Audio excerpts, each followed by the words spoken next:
So what's up mga lods, mayong adlaw and welcome to my channel. So ayan, for today's video ay papakita ko sa inyo ang kaganapan kahapon nung ako ay pumunta ng hospital dahil tumaas nga ang ating blood pressure at syempre pumunta ako sa Dar Ashena Medical Center dito sa Ramania, Kubar, Saudi Arabia. So mga idol, shout out po sa lahat and of course sa lahat ng mga kasamahan ko. So, ignorante nga ako mga idol sa mga hospital kaya talagang kabado ako dyan. Ayan, pagdating ko sa loob ay diretso ako sa information at nagtanong-tanong and after niya ako ma-interview ay nag-waiting ako sa waiting area para ma-check ng doktor and pagdating ko sa doktor na naman ay na-check niya na ako at pinapunta niya ako sa ER para saksakan ng swero kasi medyo mahina daw yung aking katawan.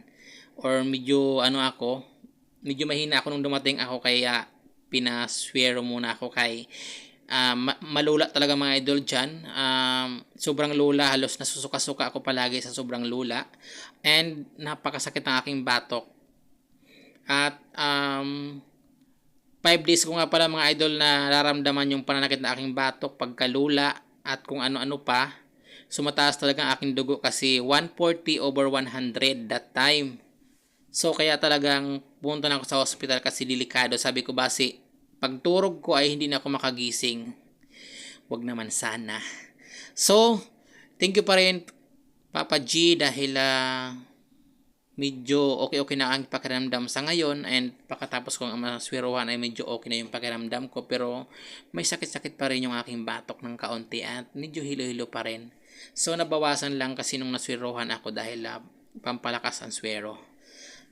So shoutout gali sa kaupod ko na si John Paul Tabo na kasamaan ko sa trabaho at kasamaan ko sa Rome dahil ginsamahan niya ako and pasensya na sa abala kasi ang akong kaibigan na si John Paul ang kasama ay pupunta siya ng mall para mag grocery. Sabi ko samahan mo muna ako sa ospital dahil mabilis lang naman mag check up.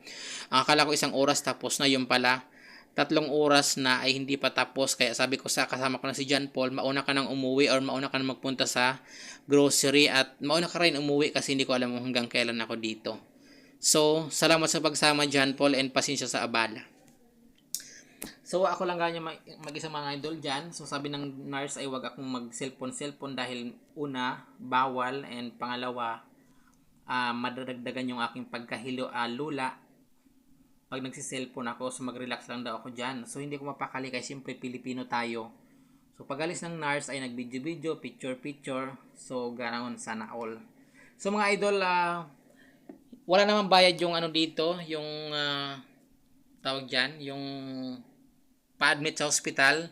So may konting lang, donasyon and sagot kasi ng company namin or ng aming insurance yung pa-hospital kaya naman walang bayad. Pero magastos pa rin ako dyan mga idol dahil 7 days nga ako magbabalik-balik sa hospital. Every day magbabalik-balik ako dyan para i-check ako, para i-monitor at kuhanan ng test ng kung ano-ano para matukoy yung nararamdaman kasi sobrang sakit ng aking batok and mahilo-hilo ako. So kailangan daw i-monitor lang ako in 1 week. So pupunta ako sa hospital every day. At yun lang ang problema dahil magagastusan talaga sa pamasahe.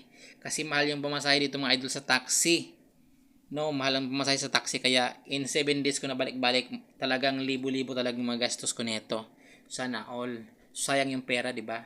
So diyan nga ni mga idol sa laboratory ay nagantay ako ng 2 oras para makuha yung result ng aking test, ng aking dugo. Kaya gin-test ang aking kidney kung okay ba, yung aking sugar, pero okay naman daw.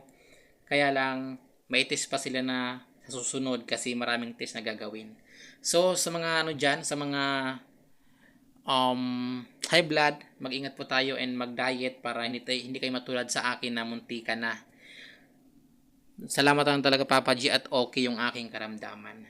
So again, thank you so much sa mga nanood, sa mga friends ko, shout out and ingat po tayo palagi. Bye-bye!